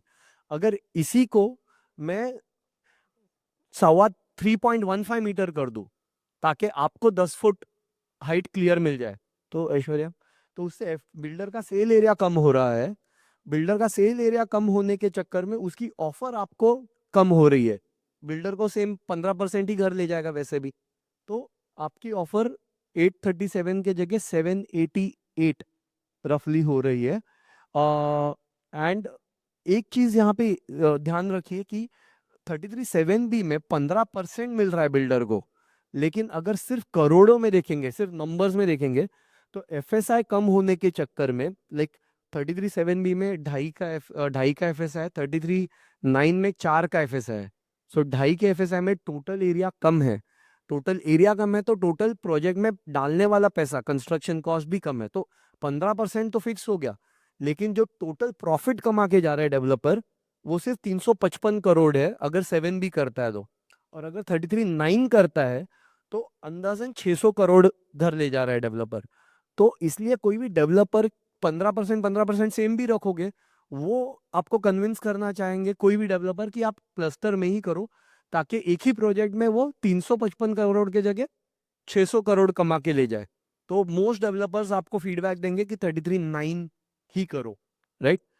एरिया वाइज भी हमें बेटर ऑफर मिल रहा है, बट विल एनालाइज, मतलब 33/9 क्लस्टर के अपने बेनिफिट्स हैं, 33/7B के अपने बेनिफिट्स हैं। मैं आपको दोनों के बारे में बताऊंगा by the end. Next slide Aishwarya please. हमने क्या किया अभी, ये 155 वाला था। अभी समझ लो कि बिल्डर ने अपील करी और आपके यूनिट्स 51 स्क्वायर मीटर पे बीएमसी ने अपील के बेसिस पे रिकॉग्नाइज कर लिए। तो एफएसआई का बेनिफिट होता है, वो एफएसआई का बेनिफिट थोड़ा मिलता है डेवलपर को, थोड़ा मिलता है आपको। तो बिल्डर का मैंने बेनिफिट वही रखा है 15% पे, लेकिन आपका जो बेनिफिट है, आपकी एरिया सडनली 35 स्क्वायर फीट से बढ़ जाती है। 837 के जगह 870 स्क्वायर फीट आपको मिलने लगता है। दैट टू अगर वो आप 9 फीट चेंज पे अग्री करो तो। अगर आप 10 फीट पे अग्री करेंगे तो आपका एरिया थोड़ा 822 स्क्वायर फीट के आसपास अंदाजा लगेगा। सो ये हमें ध्यान रखना है। Aishwarya just go ahead, it's fine. 3312B scheme हमने इवेल्युएट करी है, इसमें कोई प्रॉफिट ज्यादा बन नहीं रहा है। ये भी वो रिस्की वाली स्कीम है, 2 बार जो बीएमसी ने खुद बंद करी थी। बट फिर भी हमने स्टडी करके रखा है कि कल जाके कोई बिल्डर बोलता है कि नहीं नहीं 9 नहीं चल रहा है, ये नहीं चल रहा है, तो जस्ट ताकि अपने पास एक बारी में काम कर रहा हूँ तो रिकॉर्ड के लिए आपके पास सारी फीजिबिलिटीज अवेलेबल। नेक्स्ट। ये जस्ट हमने एक एनालिसिस किया था इसलिए क्योंकि क्यों कमर्शियल करना, मतलब अगर मैं आपको कन्विंस करना चाहूँ कि डेवलपर को कमर्शियल बनाने देना है, तो why is it making a big difference, फर्क क्यों पड़ रहा है इतना? सो अगर आप देखेंगे आपके प्रोजेक्ट के अगल बगल में, यहाँ पे तिलक नगर में म्हाडा के रेजिडेंशियल एक सेटलमेंट एरिया है, फिर पीछे गारोडिया नगर का मेजर सेटलमेंट एरिया है, एंड एक जो 60 फीट रोड पे आरबी मेहता पे हम ही खुद पीएमसी हैं उसके, एमआईसीएल का एक बड़ा क्लस्टर प्रोजेक्ट आ रहा है, ठीक है? तो उसके हिसाब से इफ यू अगर आप देखेंगे तो तिलक नगर और पेस्टम सागर में फर्क क्या है कि तिलक नगर में रिटेल है, तो रिटेल जब होता है ना तो लोग ज्यादा खरीदते हैं, क्योंकि एक इंफ्रास्ट्रक्चर बन जाता है। अगर मुझे दवाई की जरूरत है, कुछ सप्लाईज की जरूरत है, मैं उतर के खरीद लूंगा। वेराज पेस्टम सागर में वो अवेलेबल नहीं है, सब सिर्फ साइकिल की दुकान, रिपेयर की दुकान है, तो मुझे रहने के लिए कुछ चाहिए, तो इसलिए पेस्टम सागर में रेट है वहां पे वैसे। सो एक उस हिसाब से जस्ट वेट, आप देखेंगे तो घाटकोपर में आपके अराउंड पूरा कमर्शियल कमर्शियल काफी बेल्ट है, तो ये जो रिटेल अगर आप आगे रखेंगे तो प्रोजेक्ट का जो प्रॉफिट और वायबिलिटी जो बढ़ रही है, उसका इनडायरेक्ट इफेक्ट ये आ रहा है कि आप एक्स्ट्रा एरिया मांग पा रहे हो डेवलपर से। नेक्स्ट, कमर्शियल अभी पैसे, फिजिबिलिटी और ये सब छोड़ के कमर्शियल होना और कमर्शियल ना होने के what are the pros and con, मतलब फायदा क्या है, नुकसान क्या है? तो एक है कि बिकॉज आपका प्लॉट बड़ा है, तो डिजाइन छोटा प्लॉट नहीं है, तो डिजाइन वाइज आप कमर्शियल का एंट्री और रेजिडेंशियल की एंट्री काट पाओगे, तो इसलिए आपको इतना हेडेक शायद ना हो जब फ्रॉम एंट्री और सेग्रीगेशन, सेफ्टी, सिक्योरिटी पर्सपेक्टिव, ठीक है? मिक्स्ड यूज अगर आप कंट्रोल करो कि मतलब डेवलपर को के डीए में लिखो कि जो भी कमर्शियल बिकेगा उसमें nuisance creating activity, convention hall, मतलब जो बैंक्वेट्स है वो नहीं चाहिए, या जो भी लिकर स्टोर्स नहीं चाहिए, या anything that you feel is not conducive retail, आप आपके डीए में लिख दो कि जब आप शॉप सेल करोगे तो आपका ये क्लॉज होगा, एंड उस हिसाब से आप मिक्स्ड यूज कंट्रोल कर सकते हो, और आपको सिर्फ बेनिफिट वाले medical stores and all everything those things, retail, electronic goods और ये सब वाले आएंगे वहां पे। प्रोजेक्ट वायबिलिटी तो बेटर हो ही रही है उसके हिसाब से, because of the rate difference in the area. दूसरा रेजिडेंशियल का फायदा क्या है कि अभी आप जब सोसाइटी बनो, आप करेंटली मैक्सिमम रेजिडेंशियल की सोसाइटी हो, कल जाके कमर्शियल रिटेल आने लगेगा आपके बिल्डिंग में, ठीक है? तो ये भी आपके सोसाइटी के मेंबर्स ही होंगे, तो उन मेंबर्स के और आपके जो नजरिए में there will be difference running के टाइम आगे, तो वो आपको ध्यान में रखना है, तो उसके कुछ प्रोटोकॉल्स आपको सेटअप करने पड़ेंगे अगर वो एक्सेप्ट करते हो कि कमर्शियल के साथ जाने के लिए, तो ये एक नेगेटिव है, लेट अस जस्ट से। दूसरा नेगेटिव है, अगर आपने रिस्ट्रिक्ट नहीं करी तो उसमें कोई भी कुछ भी सेल कर सकता है, रेस्टोरेंट्स के लिए, बार्स के लिए, whatever, so then that will be a nuisance for you. But overall हमारी नज़र से अगर आप कंट्रोल करते हो थोड़ी चीज़ें, तो कमर्शियल के बेनिफिट्स आउटवे करते हैं नॉन कमर्शियल के नुकसान को, सो दैट्स समथिंग। आगे रेगुलेशन वाइज 33(7)(b स्कीम भी डेवलपर को प्रॉफिटेबल हो रही है, ऑल्दो उसका टोटल प्रॉफिट ऑलमोस्ट आधे में कट रहा है वैल्यू वाइज, बट 15% तो वो घर ले जा पा रहा है वहां पे। 33(9) डेवलपर के नजरिए से बेस्ट है क्योंकि वो दुगना प्रॉफिट ले जा पा रहा है, प्रॉफिटेबल है, everything is there, so that's there. So ये दो, बट आपके आपके नजरिए से अगर मैं सारा कॉर्पस लॉक कर दूं, रेंट लॉक कर दूं, तो जो 33(9) क्लस्टर है उसमें आपको सबसे ज्यादा एरिया मिल रहा है, बाकी के 20B भी है, 12B भी है, बट इसमें वायबिलिटी इतनी अच्छी नहीं आ रही है, तो इसके आगे मैं इन दो फिजिबिलिटीज पे बात नहीं कर रहा हूँ आगे। ओके, सो ये एक मेन स्लाइड है कि आपका जो एग्जिस्टिंग एरिया हमारे अंदाजे से, ठीक है, 51 स्क्वायर मीटर का FSI है, अगर मैं 96% भी ले लूँ तो आपका अराउंड 540 स्क्वायर फीट के करंट घर है अगर मैं कच्चा कच्चा एक हिसाब लगा लूँ, बैल्कनी भी गिन के कच्चे कच्चे कुछ ऊपर नीचे होंगे, किसी ने एक्स्ट्रा कुछ किया होगा, वो मेजरमेंट में वो गिन नहीं रहा हूँ मैं, अप्रूव प्लान के नजरिए से चल रहा हूँ। 33-9 क्लस्टर में जाएंगे तो दो ऑप्शन है, 155 का एरिया गिन के या 51 का एरिया गिन के।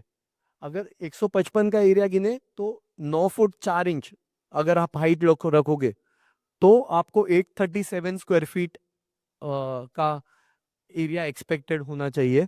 अगर आप 10 फुट लगोगे तो 788। अगेन अगर बीएमसी 51 का एरिया मान के आपको अप्रूवल दे देती है, देन उसमें आपको 837 की जगह 871 स्क्वायर फीट मिलेगा अगर आप कम हाइट एक्सेप्ट करते हो, और 822 स्क्वायर फीट मिल सकता है अगर आप ज़्यादा हाइट मांगते हो। अगर सिर्फ 33/7 भी करते हो तो 33/7 में रफली अराउंड 764 स्क्वायर फीट आप एक्सपेक्ट कर सकते हैं। ठीक है, एक याद रखना है कि एफएसआई कम होने से 33/7 प्रोजेक्ट 3-3.5 साल में निपट जाएगा, शायद 4 साल में। क्लस्टर प्रोजेक्ट एफएसआई बहुत ज्यादा होने के चक्कर में प्रोजेक्ट बिल्डर बना भी दे जल्दी, लेकिन बिकना भी चाहिए, तो बिल्डर उसी स्पीड से बनाता है जिस स्पीड से बिकता है। तो उस हिसाब से 4.5 से 5.5 साल वो प्रोजेक्ट चलेगा। ऐसा नहीं है कि आपको यहाँ से मूव करके कहीं और 5.5 साल रहना पड़ेगा। शायद वो कुछ डेवलपर्स आपको ये भी बोलेंगे कि मैं आपके लिए एक सेपरेट सेगमेंट बनाता हूँ और मैं 3-3.5 साल में आपको वापस ले आऊंगा, और बाकी का मैं अपना बनाता रहूंगा। अभी वो हमें एक्सेप्ट करना है नहीं करना है, ये अगले मुद्दे हैं जो हम बाद में बात कर सकते हैं कभी। लेकिन प्रोजेक्ट तो 5.5 साल के आसपास तक चलेगा अगर क्लस्टर है। तो ये प्लस माइनस में आप नजरिया लगा लो कि किसका क्या बेनिफिट है। ठीक है, बाकी के चीज मैंने लॉक कर दिए हैं। लॉक क्या किया है कि 55,000 का रेंट, 14 लाख का कॉर्पस, 50,000 का moving moving and moving out logistics allowance, और एक car park to everyone. Developers perspective से ऑब्वियसली क्लस्टर उसको बेटर हो रहा है, बिकॉज ऑलमोस्ट 600 करोड़ घर ले जा रहा है। यहाँ पे सिर्फ अराउंड 300-350 करोड़ घर ले जा रहा है, तो 15% दोनों जगह मिल भी रहा होगा तो भी वो बोलेगा नहीं नहीं, एक ही प्रोजेक्ट कर रहा हूँ, एक ही शॉट में सिर्फ चक्का मार दूं, चौका क्यों मारूं। तो वो डेवलपर का वो नजरिया रहेगा। एक है डेंसिटी के हिसाब से आपको देखना है कि हमने जब MICL वाले प्रोजेक्ट में 10 सोसाइटी से बात करी थी ऐसी, हमने ये प्रोज एंड कॉन्स उनको भी बताए थे, तब उन्होंने भी सुने थे। लेकिन कभी कभी एज डिसीजन आपके मेजोरिटी का होता है। आप एरिया वाइज तो देख ही रहे हो कि area wise cluster is making much sense, but वो एरिया मिलता किस, मतलब एक जो कौन है कि डेंसिटी का। अगर आप सेम प्लॉट में 14,000 के प्लॉट में 4 FSI ठूसोगे और उसी प्लॉट में 2.5 FSI ठूसोगे, तो लाइट, वेंटिलेशन, एरिया जो आपका ओपन एरियाज है, जो कितने लोग उस एरिया में कितने फैमिलीज रहेंगे, तो ओपन स्विमिंग पूल बनेगा या कोई अम्यूनिटी बनेगी। कवर्ड अम्यूनिटी तो आपको एफएसआई के मुताबिक दुगनी तिगनी मिल जाएगी, तो उसमें दिक्कत नहीं है। कवर्ड अम्यूनिटी में जो फिटनेस सेंटर, योगालय, उसमें आपको तकलीफ नहीं होगी। लेकिन जो ओपन अम्यूनिटीज है, जो समझ लो टेनिस कोर्ट है, बास्केटबॉल कोर्ट है, जो आपका स्विमिंग पूल है, वो एरिया दुगने लोगों में आप बांटोगे अगर क्लस्टर बनता है तो। प्लस आपके घर जो है वो नजदीक में, तो हमने जस्ट एक कच्चा ये गूगल इमेज बनाया है, जिसमें हमने ये पहले बताया था, ड्राइंग तो था नहीं, ये हमने मुंह से बताया था प्रेजेंटेशन के वक्त। तब हमारी बात एरिया के अगेंस्ट सबको वो कच्ची लगी, बट अभी जब बिल्डिंग बनने लग गई है तब एक एक करके मेंबर आ रहे हैं, कंप्लेन कर रहे हैं, अरे इतना नजदीक नजदीक घर है, हम लोग को हवा कहाँ से आएगी। तो वो तो प्लस कॉन्स आपको समझने थे, आपने डिसीजन लिया कि एरिया ज्यादा चाहिए तो क्लस्टर करेंगे, तो वो आपको डिसीजन बाद में आप नहीं चेंज कर सकते। एक बार डीए हो गया, डेवलपर अपॉइंट हो गया, ये सारी चीजें आपको अभी सोचनी है कि एरिया थोड़ा कम लेके आपको 33/7 में रहना है, या आपको एरिया ज्यादा लेके क्लस्टर में रहना है, जिसमें ये सारे नेचुरल प्रॉब्लम्स आएंगे ही, तो वो आपको देखना है। नेक्स्ट, द नेक्स्ट स्टेप्स क्या है कि आप जो भी है आपका पीएमसी फॉर्मली अपॉइंट करेंगे, फिर यू विल ऑल्सो डिसाइड कि रफली कौन से स्कीम्स को हमें लॉक करना है। 33/9, 33/7 भी आपका प्रिफर्ड स्कीम क्या है। एज अ ग्रुप आपको 7B में ही जाना है, या आपको ओपनली दोनों ऑफर लेने हैं, 7B में भी और 9 में भी, और बाद में डिसाइड करना है। तो वैसे करके आपका पीएमसी फिर आपके लिए एक आरएफपी और आपका लीगल कंसल्टेंट जुड़ के एक टेंडर डॉक्यूमेंट बनाएंगे। तो ये टेंडर डॉक्यूमेंट फिर आप लिस्ट ऑफ डेवलपर्स होंगे, एक तो न्यूज़पेपर ऐड कर सकते हो, या फिर एक सिर्फ सिलेक्टेड लिस्ट ऑफ डेवलपर्स जो प्री क्वालिफाइड है उनको आप टेंडर भरने के लिए इनवाइट कर सकते हो। टेंडर्स का फिर negotiation open, like the tender opening will happen in a joint forum. फिर उसके बाद आपका टोटल बेसिकली नेगोशिएशंस होंगे। आप 7-8 डेवलपर्स जो आपको कोट करेंगे उनमें आप 1 या 2 सिलेक्ट करोगे। मेरा रिकमेंडेशन ये है कि आप नेगोशिएट एक डेवलपर के साथ भी जो आखिर में करते हो ना, दूसरे डेवलपर को, जो सेकंड डेवलपर है, सेकंड इन लाइन, उसको थोड़ा सा वार्म रखना जरूरी है, क्योंकि तब जाके वो जो पहला डेवलपर है वो इंटरेस्टेड रहता है या डर में रहता है कि अरे किसी और के पास चले जाएंगे, तो उसके ऑफर आप स्ट्रेच कर सकते हो। अगर आप एक ही डेवलपर को ले, नहीं आप ही हमारे डेवलपर, तो वो जो देना है वो देगा आपको, वही लेना है जो वो देगा। सो आप नेगोशिएट नहीं कर पा रहे हो। सो वो एक ध्यान रखना है। देन उसके बाद इनवाइट बिड्स, नेगोशिएशन, एंड जो फाइनल डेवलपर, जब आप उसमें आपका एक 79A का वीडियो रिकॉर्डिंग में आप सहमति दोगे, एक फाइनलाइज जिसका भी ऑफर बेस्ट होगी, एंड देन उसके बेसिस पे द लीगल कंसल्टेंट, पीएमसी, आपकी committee, you will go end developer के साथ डीए फाइनलाइज करके। तो ये जो आरएफपी से लेके डेवलपर फाइनलाइजेशन 6 से 9 महीने का प्रोसेस होगा। डेवलपर, जो फाइनल डेवलपर आपके हाथ में कच्चा कच्चा जिसका ऑफर प्री फाइनल या फाइनल बन के आएगा, उसका डीए साइन होने में 6 से 9 महीने आपके अंदाजन लग जाएंगे। तो ये हमारा प्रेजेंटेशन का कंक्लूजन था। एनी क्वेश्चंस है तो आई कैन रेज। एक मैम का फंजिबल का क्वेश्चन था। तो 2012 से पहले बालकनी, एलिवेशन ट्रीटमेंट, ये सब के नाम पे डेवलपर एरिया खा जाते थे, मतलब इलीगल एरिया बेचते थे। तो वो रोकने के लिए 2012 में म्युनिसिपल कमिश्नर ने फंजिबल का कॉन्सेप्ट लाया कि जो आपका 4 FS है उस पर 35% एक्स्ट्रा मिलेगा आपको, या 2.5 FS है उस पर 35%, और वो पेमेंट के अगेंस्ट मिलेगा। जो रिहैब है उसको फ्री मिलता है, लेकिन नए FSI को पेमेंट के अगेंस्ट मिलता है। लेकिन कोई बालकनी, कोई भी एलिवेशन ट्रीटमेंट, कोई फ्लावर बेड अभी फ्री नहीं रहा, ये सारा काउंटेड इन FSI। तो फंजिबल वो। तो आपके प्लान्स में बालकनीज हैं, आपके जो अप्रूव्ड प्लान्स हैं ना, आपने इनक्लोज करे। Yes, yes. But had to take the debate, right? The अंक आत्मवत पेत्रनाती की आपको आपको कुछ नहीं भी डेवलपर पे करेगा, जब डेवलपर बनाएगा तो आपको कुछ नहीं पे करना। नहीं, I am open to questions, so anyone, yes please.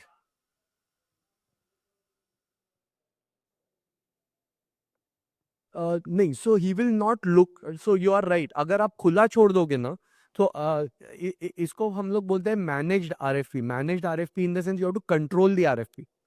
आप 14,000 स्क्वायर मीटर की बड़ी सोसाइटी हो, you are in a prime location, काफी अच्छा लोकेशन है आपका, काफी अच्छा प्रोजेक्ट भी बन जाएगा, बड़ा प्रोजेक्ट बन जाएगा। 300 करोड़ भी, 350 crore is not a small amount from a profit perspective. अगर आपने ठान लिया और आपने डिसाइड कर लिया कि हमें क्लस्टर को हाथ ही नहीं लगाना है एज अ ग्रुप, ठीक है, देन आप सिर्फ RFP 33(7)B में ही निकालो। तो अगर बड़ा बिल्डर हूं, मैं क्या बोलूंगा, नहीं नहीं मैं कोर्ट ही नहीं कराऊं, जाओ। वो कर देगा court, because it is a big society ना। मतलब चलो माई इंटरेस्ट, वो आपको बोलेगा नहीं नहीं ये प्रोजेक्ट वायबल नहीं है 7B में। I have done my working, I believe it is viable in 7B, ठीक है। But all developers will try to convince you कि 7B के ये प्रॉब्लम है, ये नुकसान है, वायबिलिटी नहीं है, वो है। इफ यू आप आपका गार्ड लेट डाउन करते हो, then pretty much he will push you towards 33(9). But if your offer is there and he knows कि उसके बगल में 2-3 और लोग compete कर रहे हैं, then there is no reason why वो डेवलपर जो है वो 33(7)B में पार्टी से ऑफर तो देगा ही वो।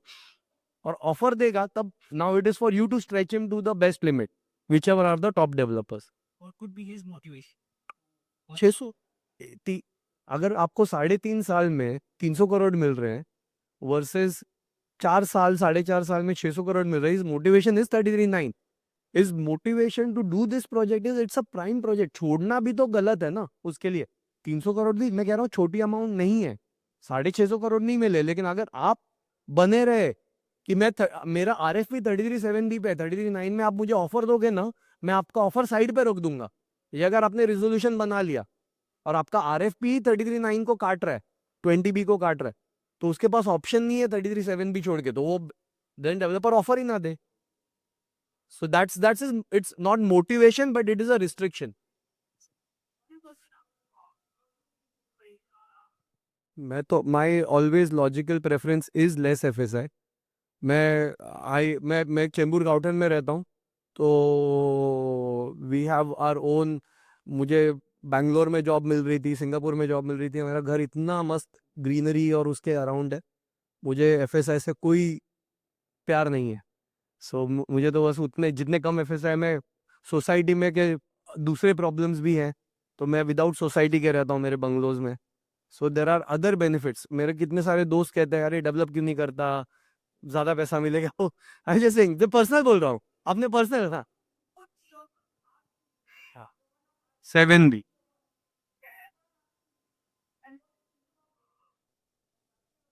सिंधु बाग का मुझे नहीं पता, MICL क्लस्टर में गया, वो दे आर क्लोज टू गारोडिया नगर।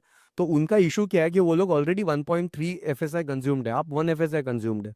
अगर आप 1.3 पे होते थे ना, तो there was a good chance कि आपका 7B वायबिलिटी कम आती थी, और 7B की वायबिलिटी कम आती थी, आपके पास चारा नहीं था 33/9 छोड़ के कहीं और जाने का। तो इसलिए 33/9 एक कंपल्शन भी हो जाता है कभी कभी। बट ओवरऑल क्या, यू आर 270 मेंबर्स, ठीक है, हर एक का अपना कमर्शियल अंडरस्टैंडिंग है। तो आप चाहे मैं चाहे जो चाहूँ, आप चाहे जो चाहे, in the end you will have to go by the majority.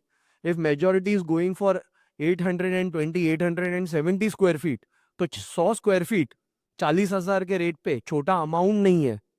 तो मैं चाहे जो भी डिसीजन दूं, या मैं मेरा रिकमेंडेशन जो भी दूं, 100 स्क्वायर फीट इंटू 40,000 का रेट एक छोटी अमाउंट नहीं है, तो आपका डिसीजन उस हिसाब से होगा।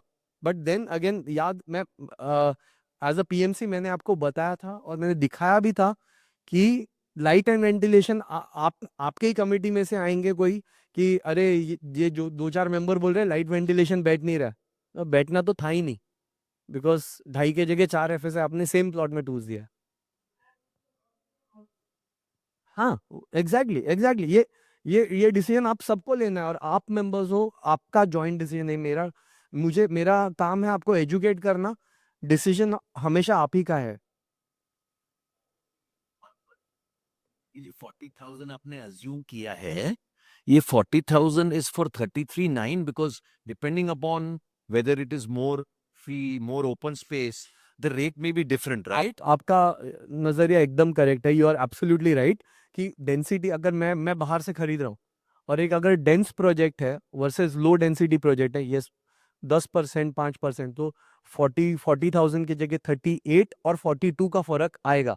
अभी फिलहाल हमने उतना कॉम्प्लिकेट नहीं किया है वो, बट आप सही कह रहे हो कि वो टॉलरेंसेस थोड़े बहुत ऊपर नीचे होंगे कि जब मार्केटिंग के लिए जाएगा डेंसर प्रोजेक्ट को थोड़ा रेट कम मिलेगा। अब डेवलपर के पास भी इतना सारा घर होंगे, इतने सारे FSI होगा बेचने के लिए, वो प्रेशर में होगा निकालो निकालो 2,000 कम निकाल दो, तो 40 की जगह 38 में निकालेगा, 37 में निकालेगा, कम एरिया है पकड़ के रहेगा, मेरा खर्चा भी कम हुआ है, आराम से बिक रहा है, तो शायद वो 44 में चला जाए। सो दैट्स वाई ना, ये फिजिबिलिटी एक अंदाजा है, कौन डेवलपर क्या नजरिए से सोचता है, ये इट्स नॉट फॉर फिजिबिलिटी से वो अंदाजा मत लगाओ, वो अपना एक अलग इंडिविजुअल है। यू कीप एन एक्सपेक्टेशन कि ये these are the pros and cons, ये फिजिबिलिटी बंद करके बैठ जाओ जब तक अभी डेवलपर्स के ऑफर नहीं आते। जब डेवलपर के ऑफर आने लगेंगे और वो इस फिजिबिलिटी से डबल 40% 50% ऊपर नीचे है ना, दैट मैंने कुछ तो गलती करी है, मैं अग्री करूंगा तब। लेकिन हमें बैठना है डेवलपर के साथ एंड आर्ग्यू करना है, अग्री करना है कि कौन से अजम्पशंस में मैंने 40,000 का रेट कुछ ज्यादा ही पकड़ लिया था कि 35 से ऊपर बिक नहीं रहा है। सो ये सारे assumptions we have to tweak and then adjust करके नेगोशिएट करके डेवलपर को फाइनल करना है अंडर वॉट एवर 33/7 भी हो 33/9 हो जो भी हो। हेलो। या इस यहाँ पे भुवन मात्रे जी का प्रेजेंट आपको बात करना है कुछ। Just to summarize, Bhuvan, in let's say a 33(7)(b, what is the carpet what we are getting right now and what you have proposed as per the feasibility is it's approximately roughly. See, there are various scenarios. Now, if you take 33(7)(b में ना height का issue नहीं है, मैं just कह रहा हूँ 33(7)(b में 10 फुट की जगह 10 फुट चेंज भी मांगा ना आपने, बिल्डर मना नहीं करेगा। वो FSI ज्यादा है नहीं, हाइट ठीक ठाक है, तो आपको वहां पे हाइट मिल जाएगी। देयर इज नो हाइट का कंस्ट्रेंट इन 33(7)(b। बट 33(9) में अगर जाते हैं ना, in those two scenarios have to look कि एक 155 वाला, सो वर्स्ट देखते हैं 33(9) का और बेस्ट देखते हैं 33(9) का। 33(9) का वर्स्ट इज जिसमें 155 का BMC बोलेगी 155 के घर है, मैं 51 पे FSI नहीं दे रहे, राइट। एंड आप अड़ जाते हो कि नहीं मुझे 10 फुट एरिया 10 फुट हाइट चाहिए ही चाहिए, then in that case, Aishwarya, the area available is 764, 788, 788 versus 764। 33(9) का वर्स्ट और 33(7)(b में फर्क है 20-25 स्क्वायर फुट का, ठीक है। 33(9) का बेस्ट इज रफली अराउंड 871 और आपका है 750, सो अराउंड 120-110 स्क्वायर फीट का, मतलब आप हाइट कम मांगो 33(9) में एंड BMC 51 स्क्वायर मीटर में मान जाए तो आपको शायद 870 स्क्वायर फीट मिलेगा, which is around 110-120 square feet more than 33(7)(b। So there are extremes, मतलब वो जो टॉलरेंसेस में।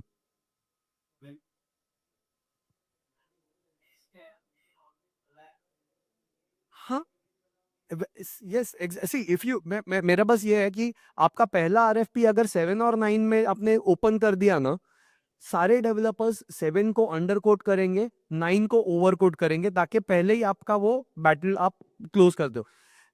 You could do at the expense of 6 महीना या 3 महीना वेस्टेड, आप पहला RFP 7B में फ्लोट कर सकते हो। You can see what best you can squeeze the builder. If as a society you're not satisfied with the offers that you're getting under 7B, then you scrap the RFP और 33(9) का RFP second round में 3 महीने बाद 4 महीने बाद खोल दो, तो आपको पता है कि ऑलरेडी आपके पास तो रिकॉर्ड्स तो है 7B में आपको लास्ट नेगोशिएटेड बेस्ट ऑफर क्या मिली थी, साइड पे रख लो।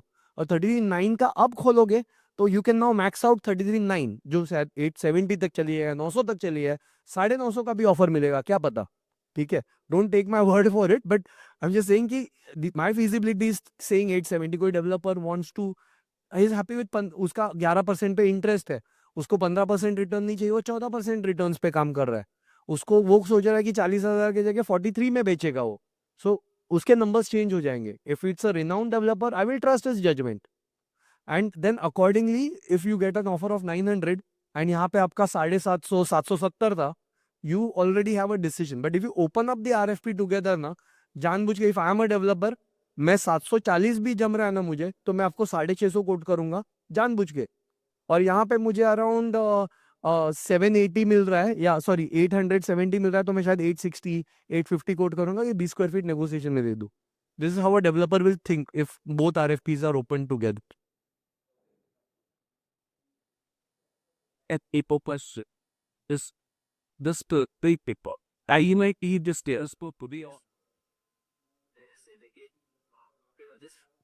So sir, Second question, very big part.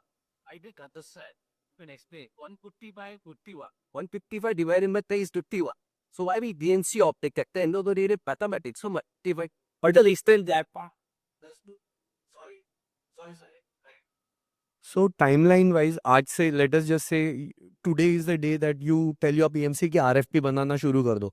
RFP बनना शुरू करने से डेवलपर, एक फाइनल डेवलपर आपके हाथ में होना, ये अराउंड 6 से 9 महीने का प्रोसेस है। यहाँ से उस एक फाइनल डेवलपर के साथ डेवलपमेंट अग्रीमेंट फाइनल करना 6 से 9 महीने का प्रोसेस है। फिर वो डेवलपर को अप्रूवल लाना क्लस्टर स्कीम में 9 से 12 महीने का प्रोसेस है। 7B में अराउंड 7 से 9 महीने का प्रोसेस है फॉर अप्रूवल लाना। और उसके बाद जो कंस्ट्रक्शन टाइमलाइन है वो 3.5 साल, जो भी वॉट एवर, 4.5 साल, 5.5 क्लस्टर के लिए 3.5, 7B के लिए।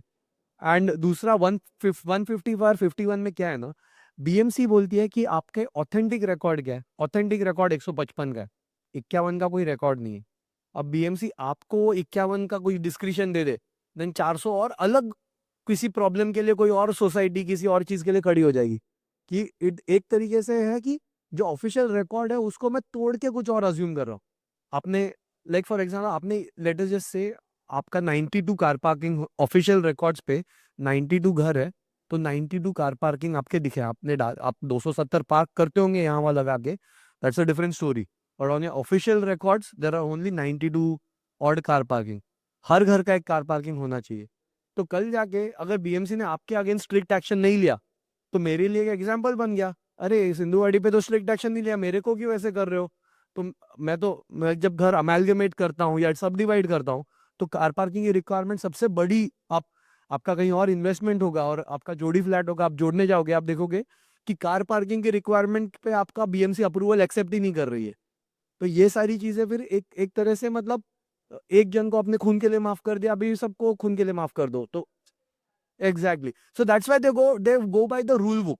अभी आई एम जस्ट सेइंग कि कोई डेवलपर अपील करे कि ये काफी सालों से हुआ है, अनजाने में हुआ है, तो maybe they can, I am just assuming that they will take a sympathetic view. नहीं, अब अभी करने जाओगे तो वो again you don't have car parking, BMC will not give you an approval for correcting, maybe redevelopment के लिए शायद वो consider. We do the board bargaining by the president.